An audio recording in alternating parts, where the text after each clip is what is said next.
1. I grew up in a small town in northern New Jersey. And no, Jersey is not all city and Jersey Shore. North Jersey is scenic, spacious, and all beautiful country. That being said, we lived in an old farmhouse built in the 1700s. It was old and beautiful, but with age also came some unwanted things. Where to begin? The first story I'll tell, I was about 4 years old. I would go into the bathroom and talk to someone or something. When my mother asked who I was talking to, I'd always just say, "There's an angel in the bathroom," which went on until I was about 7 years old. When I turned 7, we would all be sitting down for dinner. There was a hallway that went to the front door and stairs, and I would always stare into that hallway, then get up and shut the door so I could no longer see down it. And my parents would ask, "Why did you shut the door?" And I would just say, "There's always a man crawling down the hallway towards me when I eat dinner." Then I'd continue eating. When I turned 10, I found myself waking up around 2 or 3 a.m. I would walk downstairs to the kitchen and just sit at the kitchen table. After I sat down, I would realize what I was doing, but I'd be terrified to move. I was frozen in fear. This happened more than once. My sister is 2 years younger than me. I was 12 at this point. She was 10. She began to sleepwalk, but she would only sleepwalk into my room and say, "Mom, I'm scared." Stand there for about 5 minutes, then she would walk back to her room. The weird part was I obviously wasn't Mom, but my room was the original master bedroom of the house. Around the time my sister began sleepwalking, she would also be woken up at night to someone going through her dresser drawers. She was so tired, though, she didn't think much of it. The days after, though, she would always ask me or my mom if we were the ones doing it. But we always said it wasn't. Well, because it wasn't. My sister said she could clearly tell it was a woman, though. Years later, my brother, who was 2 years older than me, was 16. It was weird because he never experienced anything when he was younger. He only started experiencing things when he was older. And he still does to this day. He's 27 now. But when he was 16, he walked into his room and saw a woman sitting at the end of his bed, back facing him. Well, he didn't think twice, he just bolted downstairs. My parents' room was downstairs. Oh, and that was just the beginning for him. At night he would be laying in bed only to find someone peering into his room, with only half of their face showing. He would yell, thinking it was me, "Eve, stop it, go to bed." The face didn't move. The longer he stared at it, the more he came to realize that it wasn't me. It was too tall, and it was older. My brother would then run past it, jump over the entire staircase, and end up sleeping downstairs in my parents' room. This happened at least twice a week. Everyone heard him bolt downstairs. We knew something was there. So, terrified, my sister would either come into my room to sleep, or vice versa. One Christmas we had a family Christmas party. Everyone was downstairs socializing. My brother ran upstairs to his bedroom to grab something, but his door was locked. He told my dad and uncle, so my uncle grabbed his pocket knife and went upstairs to unlock it. As he was fidgeting to get it opened, he saw shadows under the door, as if someone was walking around. Thinking it was family or whoever, he didn't think much of it. He got the door opened, and there was no one in the room. My brother had nightmares almost every night in that house, up until the day we moved out. My sister stopped sleepwalking. I stopped seeing angels and crawling men. My brother, however, still sees things, hears things, and feels things in general. He dreams things and knows when someone we know passes away. He doesn't talk about it, but you can see it on his face when something visits him. 2. I was visiting my friend in Kentucky. His name is Cam, because he's Cambodian and originally from Cambodia. He and his sister came to America when they were 9 and 7 years old. The reason they left Cambodia was because of an attack in their village that killed both of their parents.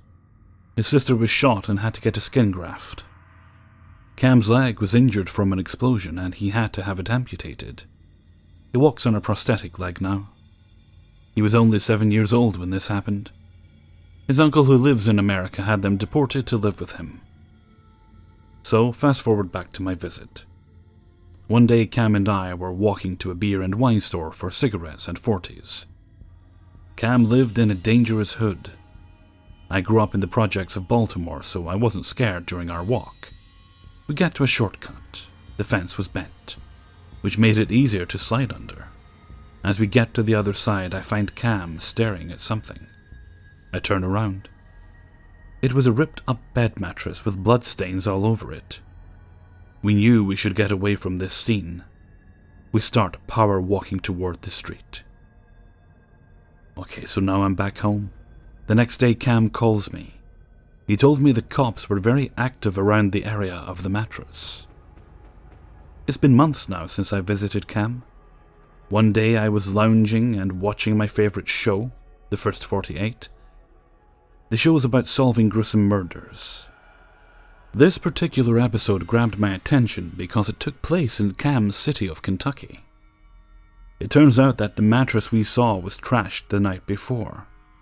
Some dude brutally killed his girlfriend. She was stabbed multiple times and bled to death in that mattress. Who knows what could have happened to us that day? It was creepy. 3. So there have been numerous times that my mom has told me she saw or heard something in the house. But I always said I couldn't. Because I really couldn't.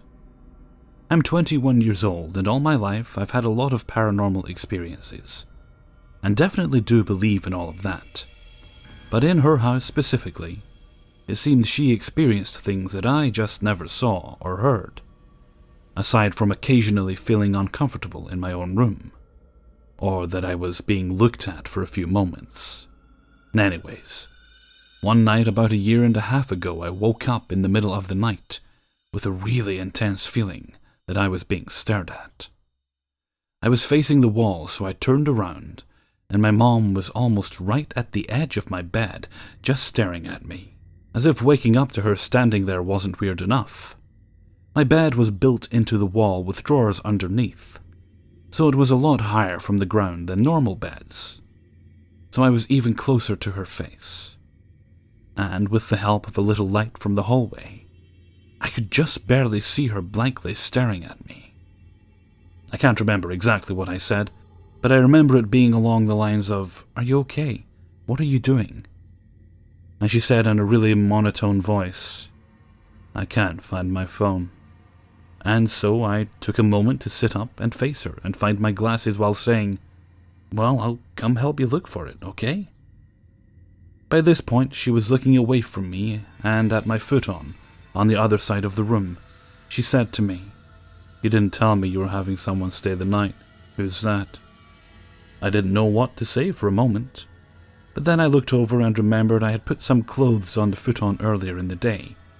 Too lazy to put them up. So I said, "There isn't anyone there, there's a couple of pieces of clothing. Did you think that was someone, since it's so dark?"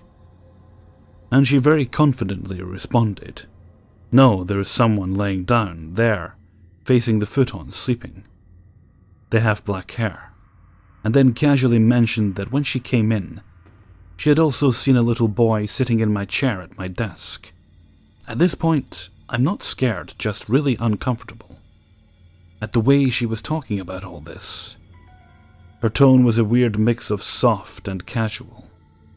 Like she was simply stating facts at me in a tired manner. I had never heard her talk like this before, even when she'd been half awake. All I could say was, "Let's go find your phone." And we went to her bedroom across the hall. I found it between her mattress and the bed frame and handed it to her. Then she asked me if I ever saw people in the reflection of the TV. I said no, and she followed up by saying she's also heard a man and woman talking softly in the bathroom. After all of this, I gave her phone to her and told her I was going to go downstairs because, by that point, she had me freaked out enough to stay out of my room for the night. I realized it was around 5 a.m. anyway, so I figured I'd just stay up. I went into the hall and heard her go, "I lost the phone again, what the hell?" And so I went back in and helped her find it, and this time, it was completely under her bed. Not really sure how that happened in a matter of seconds, so I put it right into her hands this time, and said not to let go of it. After that, I sat in front of the TV downstairs and waited for the sun to come up, before dozing off again, as I didn't fancy the idea of a ghost sleepover. 4. Just a foreword. This whole story takes place within the span of about a year. I've used fake names to protect those involved. This is by far the creepiest thing to have ever happened to me. And I've had a lot of creepy stuff happen to me. My friends and I were entering our 7th grade year in middle school. We're all currently sophomores in high school. We were what you would call emo. At least, we thought we were. We were known as the emo group of the school anyways. There was Sasha, my best friend. She and I had been best friends since 2nd grade and still are. Neither of us had many friends until one of my friends, Annie, introduced us to a girl that she had went to elementary with, was attending our middle school, and was also emo. Her name was Michi, and we all quickly became friends right away. She was in band class with us, and her and I had world history together, so it was great. Michi, Sasha, Annie, and I all became best friends, along with 2 other emo girls we'd met named Emmy and Catherine. We sat at lunch together every day at the same table. A couple of months into the school year, and we were all as close as could be. Well, for the most part. I had the feeling that Michi didn't like me that much, but just kind of brushed it off because she seemed really nice. Anyway, since we were emo, we were depressed. Most of us were just pretending, excluding Michi and I, and self-harmed because we thought it was cool. One day, Michi comes into lunch and tells everyone she has a new boyfriend. We all thought it was awesome because, 13-year-olds could totally be in serious relationships. She started telling us about him. His name was Trev, and he seemed alright, I guess. She told us about his band and that he was emo and cool just like us. She even told us about his family and that his mom was a Wiccan, and she would go to his house and do black magic with her. I thought she was just stupid and brushed her off, not really caring. Flash forward to December. She talked non-stop about this guy. She showed us pictures of him every day and told us every small detail of their relationship. I was happy for her at first, but after a while it just got annoying. None of us wanted to say anything though. She seemed happy and glad to have a boyfriend. One day, I got a friend request on Facebook from a guy named Trev. I accepted it, as it had the same profile picture of the guy Michi had shown us all. I didn't think twice about it. The next day at school, Michi came to lunch crying. She said that Trev had broken up with her. This was a weekly occurrence. He'd break up with her every week, and by that weekend they'd be back together again. Once again, all of us just sort of brushed this off. A couple of weeks later, Sasha and I were staying at Catherine's house. The rest of them had also gotten friend requests from Trev and his best friend Drake. While Sasha and I were hanging out in Catherine's room, Catherine got a Facebook message from Drake. He was flirting with her. It started off as just normal comments, talking about how pretty she was. But soon the conversation turned into something weird. Drake was saying awful things about all of us, excluding Catherine and Michi. I guess he didn't know that we were there with Catherine.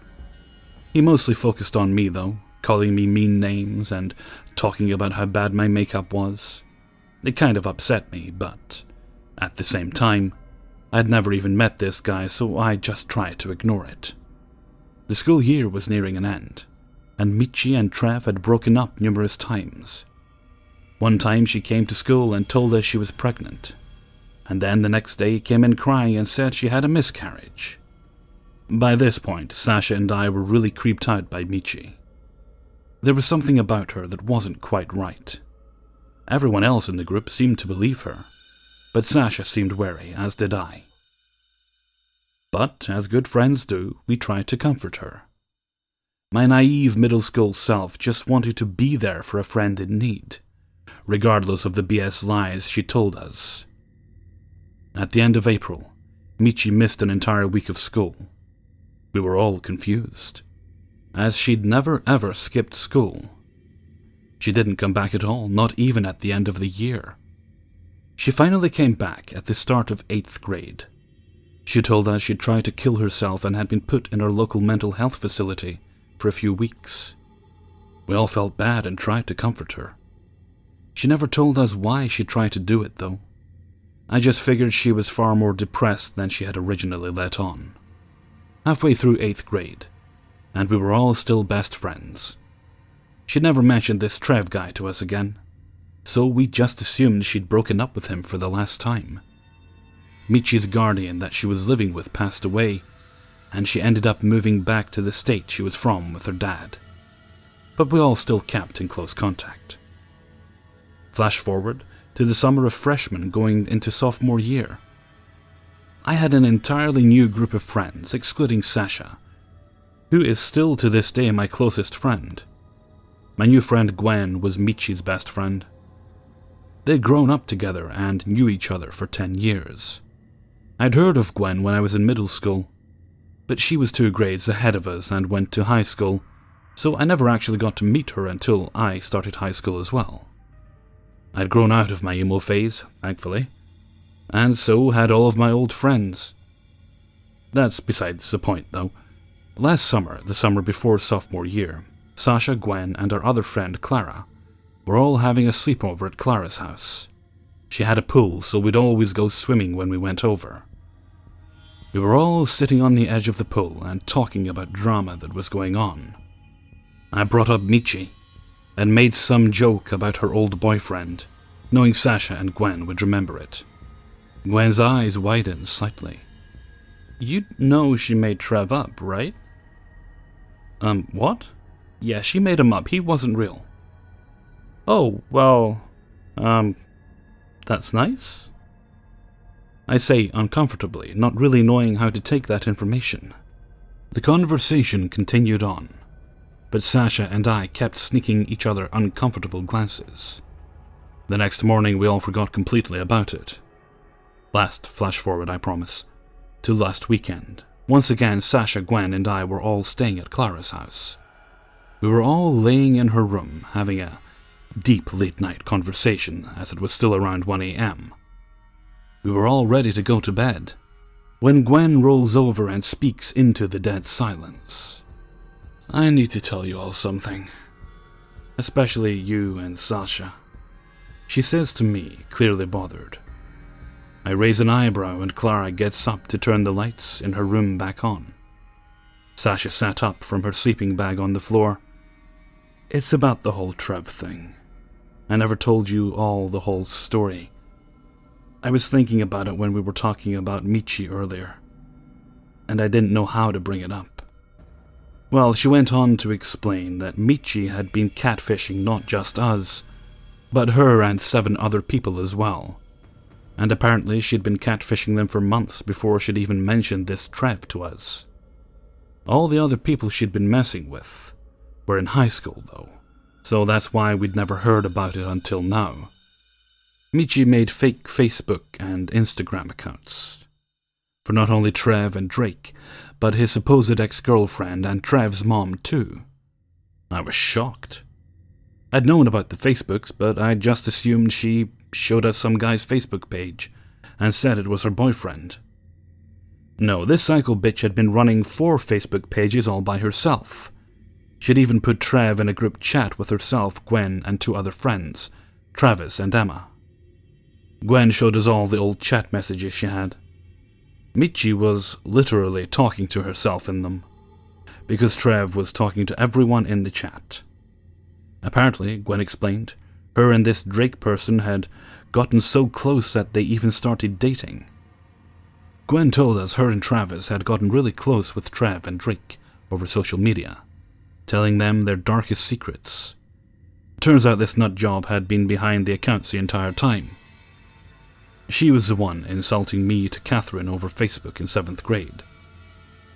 When Gwen had tried to break it off with Drake, he'd snapped on her, calling her a worthless piece of trash, and telling her she was a bad person and insulting her.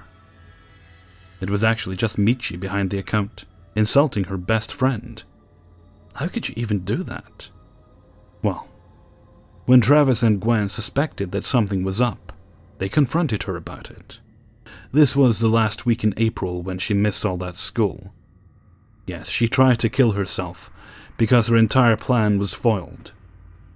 She was locked up in our mental institution for a week, according to Gwen, as she'd been the one to pick her up, along with Michi's mom and little sister. She admitted to making everything up. There are more insane stories about what Trev did to her, including telling Gwen that he raped her on his bed and that's how she got pregnant. Also, she once told Gwen and Travis that Trev had tried to kill himself, and that caused them both to freak because he was their apparent friend and they were worried. Meanwhile, Michi was just manipulating her friends. This lasted an entire year. I still can't believe I never found any of this out until last weekend. I always suspected that Michi was unstable, but I never guessed that it was this bad. Gwen told me that Michi did in fact hate my guts, and would trash-talk me any chance she got. I knew there was something off about her, so did Sasha. None of us are in contact with Michi anymore. She ended her 12-year friendship with Gwen over a text a couple of months back. But that's a story for another time. Now that I think about it, this girl was smart. I mean, she pulled some Moriarty Sherlock Holmes shit. She manipulated everyone for an entire year, and then attempted to kill herself when her plan was ruined. I still don't know what would have happened had Travis and Gwen not confronted her. This girl is sociopathic. I'm serious. She actually scares me. I'm just glad I never messaged Trev on Facebook that day. 5. The year was 1975, and I was 16 years old and found myself living in an old house, in an older neighborhood of South Minneapolis, with several other young men who were about my age. This was common practice in those times, as things were often pretty tough. The important thing to note is that I was already quite familiar with this particular home, as it was once rented by a large family, whom I had become quite close to about 5 years earlier. This family eventually bought a house only a couple of blocks away. Their previous residence became referred to as Old House, and their new residence as New House. This is important to note because any reference to the Old House was often associated with great mystery and foreboding. I will now tell you why this is so. The Old House was a place where very many strange and uncanny events seemed to occur on a regular basis. One was often left with the impression that if you stayed or lived there long enough, there was a virtual guarantee that you would encounter some bizarre event. It did not seem to matter much whether or not one was alone, as an apparently paranormal event was bound to take place sooner or later. It was well that you had better not find yourself alone there under any circumstances. As for myself, I was to be presented with experiences with others there, and while alone. One event involved another young man who stayed at this house during the time I did, after the family had moved into a new place. I had a room to myself on the 2nd floor, and this young man stayed with others in an adjacent room, called the side. At this point, it must be noted that the side room had a peculiar aspect involved with it. Specifically, there was a door at one end of it that led out to nowhere, and was nailed shoddily shut. Perhaps there had been a balcony or fire escape built onto the house at one time, but no one seemed to know for sure. If you looked at the door from the outside, it was a 2-story drop straight to the sidewalk. One night, I was startled awake from a restless sleep to find the aforementioned roommate standing at the foot of my bed, hunched over and drooling with his tongue hanging half out and making guttural, animal-like sounds. I assumed that he was either intoxicated or suffering a seizure, as he was quite pale and damp with perspiration. I shot up in my bed and warned him to snap out of it and come no closer. Initially, he did not respond. I noticed that his eyes were quite glazed over. However, his posture seemed a bit too threatening for my sense of security, so I leapt from my bed, grabbed him about the shoulders, and attempted to force him to his senses by shaking him, and further warning him that he was behaving strangely. In a moment or so, he began to regain his bearings and his senses returned to him. He stared at me through eyes wide with fear and surprise, and began demanding an answer as to why he was in my room and why I was shaking him around. I explained what had happened, and he stood there for a moment with panic in his expression, and his mouth hanging open in surprise and shock. He would not discuss this incident any further, and he moved out the very next day, and I was never to see him again. As time went on, it came to pass that all the other renters eventually moved out. I was left there alone, as I had very few options in regards to keeping a roof over my head any other way. All this led up to one of the most terrifying, uncanny, and ultimately transformative experiences of my life. Be reminded of the fact that all this occurred more than 40 years ago, and to this very day recalling or discussing the encounter continues to have a profound emotional and psychological effect upon me. Specifically, I spontaneously am brought to tears on occasion, and invariably I feel a static electricity like tingling all over my body, and my hair stands on end as well. Even now, as I finally write it all down for posterity, I find myself oddly troubled and deeply affected. Indeed, since I began to formally document the event, I have been having nightmares and other problems with my sleep cycles, including occasional sleepwalking. Before I begin the process of relating my experience, it is crucial that I take some time to describe the general layout and floor plan of this old and often remodeled home. Firstly, it had a dirt-floor cellar, as ominous as any I have ever seen, with rickety old wooden steps leading down to its dark, damp and cramped interior. None of the females in this house would go near it, even escorted by a male or males living there. An important detail here is that the basement staircase was beneath and basically parallel with the back staircase which led from the far end of the upper section down into the kitchen. Now, this back staircase had a landing at the bottom at 90 degrees to the main flight of stairs, and consisted of about 3 or 4 additional steps. Over time, the landing had partially rotted away, and for safety, the steps were removed entirely. Therefore, one had to leap down and outward about 3 or 4 feet into the kitchen when using the back staircase. Normally not a big deal, but this will factor significantly over the course of my personal experience related below. Additionally, a smallish shed-like enclosure had been built onto the back of the house, off the kitchen door. You had to pass through it if you wanted to go out the back way. This part of the house was universally avoided. Virtually everyone would go out the front door and all the way around the house to get to the small backyard when necessary to do so. The lady of the house had just plain forbid anyone to access this part of the home. She would not explain why, and this was one woman you did not question. Period. The old house was quite common in construction, shotgun style and relatively small. The front door was on the far left, and the front staircase leading to the upstairs was just inside it. There was an enclosed porch on the front of it, but the windows and their frames were long gone. As I mentioned earlier, I eventually found myself left alone at the old house. I had no sensible alternative to staying there that would allow me to maintain my newfound independence. Being on your own, more or less, at 16, was a pretty big deal, even in the 70s. I decided to stick it out and deal with the questionable property as best I could. And so it came to pass that I was caught alone and tired in the old house. The night was hot and humid, in the way that only Minnesota can be. I was just plain spent from a long day of hard work at the local daily labor. It had gotten to be quite late, and I had finally run all the casual visitors out, and I dragged myself upstairs to go to bed. I collapsed on the bed in my own room, but I could not calm myself, and an eerie sense of uneasiness swept over me.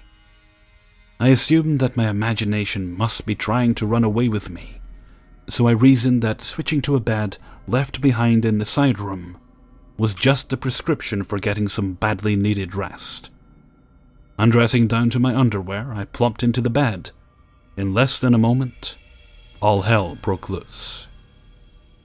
Suddenly, I found myself accosted and surrounded by apparitions at the very limits of horror. Right above my face, spinning in some sort of vortex-like configuration, were the twisted visages of many men and women who appeared to be from some time around the late 1800s. I had the feeling that these entities might have originated from the door that led out to nowhere, but I can't be sure. There were screeching comments and curses, which were mingled, garbled, and unintelligible. Adrenaline hit me full force like a bolt of lightning, and I swear to you, and this is very strange, I seemed to literally snap up out of the bed like a cracking whip. It was very nearly a kind of levitating, as best as I can describe it. Reacting, I had pulled on my pants, shirt, and boots in less than a second, although I did not fasten up my clothes. I was so suddenly and deeply terrified that I stood there for about another second, crouched and poised to flee. In another moment, my instincts completely took over. The spectral faces continued to whirl and dive about my head and shoulders, and I realized that all around me were sounds and sensations that even now, more than 40 years later, I still struggle to describe. Imagine a sound or noise not unlike the buzzing of thousands of insects, or what you might hear if you were very near an old power station. Try to imagine a howling, roaring, and whining sound blended badly together. This cacophony seemed as loud as a guitar amplifier at full blast. This strange, awful, and quite unearthly noise varied in pitch and frequency at irregular and unequal intervals, but overall seemed to suggest a definite pattern of a sort. I have nothing with which to compare.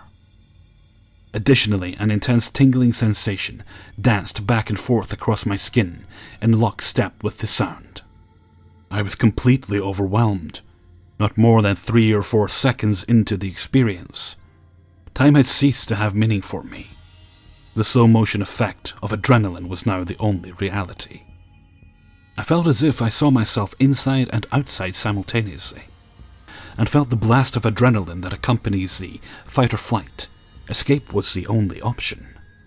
Knowing from experience, moving about the house, that I was about equidistant from the front staircase and the back staircase. I was at first unsure which way to turn.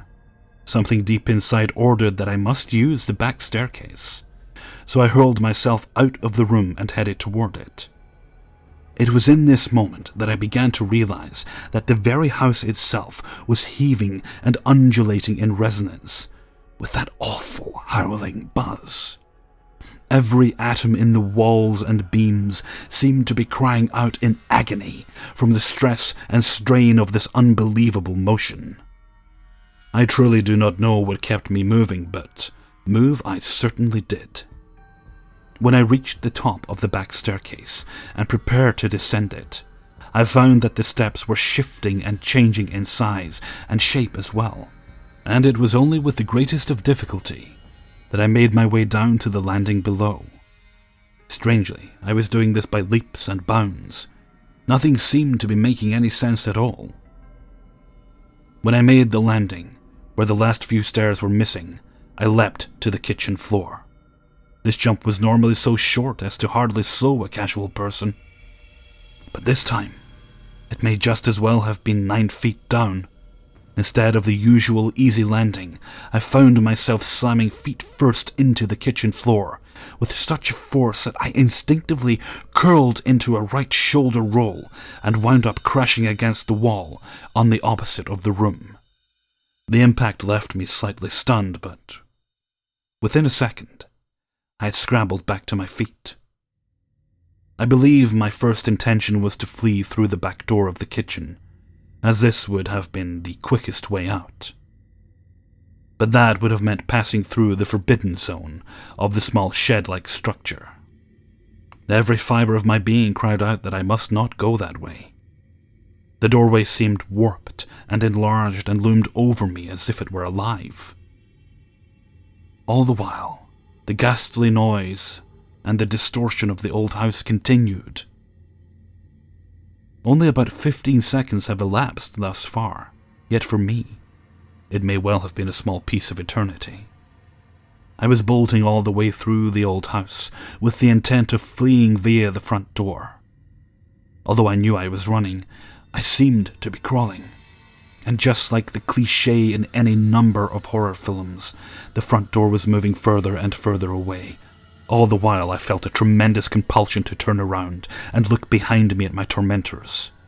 My instincts told me that to do so would result in my destruction. I knew the entities or whatever they were remained in pursuit, and felt to be just behind me. The roaring, howling hum persisted while the old house heaved and rolled and pitched in harmony to the din. At long last, and with my heart now pounding like thunder in my chest, I reached the front door and grabbed hold of the knob. Of course, I could not turn it properly, and proved unable to work open the door. I felt the desperation of the trapped and doomed. I felt the will to press on, fade, and a childlike need to finally surrender. But I kept moving. I learned right then and there that the will to prevail and survive is mightier than all else. Heaving in a ragged breath, I put both hands upon the knob, put my left foot against the door frame, and began to yank and twist and pull with all my might. Seconds passed, and at last I was able to pry the door open just enough to squeeze out. I heard it shut of its own accord behind me. I then leapt like a gazelle from the front porch, clear out to the middle of the paved walkway. I just kept running for about half a block. Then I slowed to a brisk walk. Only then did I dare to look back. Everything appeared completely normal, and the street and the houses, including the old house, were quiet. I was still in a state of shock, so I found myself stumbling over to the new house, where I would be welcome and safe amongst my friends. When I arrived, I realized how disheveled my appearance had become. My longish hair was standing out from my head like Medusa, and it came as no surprise that my clothes were not fastened and my shoes were untied. I was as pale as an albino and appeared green around the edges like someone who was going to be violently ill. My close friend was at home, and I shared with him a rather brief description of my experience. His reply: "I told you not to stay there alone, didn't I?" If anyone has a similar experience, I would appreciate your comments. Did noise accompany your experience? Hey everyone, Hellfreezer here, and thank you very much for listening to 5 True Scary Subscriber Stories, episode 39. Thanks very much to everyone who sent their stories in for this video. I'll just take care of the usual before. If anybody has a story they'd like to send me, then please send it to kingofthecities at either gmail or googlemail.com. You can find the link in the description of any video, and you can also, you can read it off the screen there with the title card. I might be updating that title card soon though. Anything else? Oh yeah, just quick guidelines. The only rules for submitting are it has to either be your own story or one you have permission, you're sharing on someone's behalf and you have permission to do so. That's okay. You have to at least be old enough to have a YouTube account, which I believe is 13. And if you're under the age of 16, all I ask is that you get permission from your parent or guardian to send the story. I just want to say thanks for all the feedback you left me on my Bad Roommates video. Might do another one in the future, but it's not going to be a regular feature, just perhaps an occasional thing. Right now I'm working on a Dating Hell video. I've done those kind of things before, so something like that. I just need to get another decent length story, and I might put that up next Sunday. And I think we should be good for a TIFU on Saturday. I know I've kind of let you guys down with it a bit the past couple of weeks, but the stories just weren't there. And believe me, I had sent out plenty of messages. There weren't many new ones, but I did go through the archives and went through about a year's worth of stories, sent out a good few messages, and I think I got one response back. Doesn't mean there won't be other responses coming in the future as people check their mail, but no, I tried, but we should be okay for it this week. I should have enough stories between Reddit and you lovely subscriber folks, and we should be able to put together a pretty good TIFU video for Saturday. Okay, and with that I'm going to head off for now, so until next time, thank you very much for listening, and take very good care of yourselves.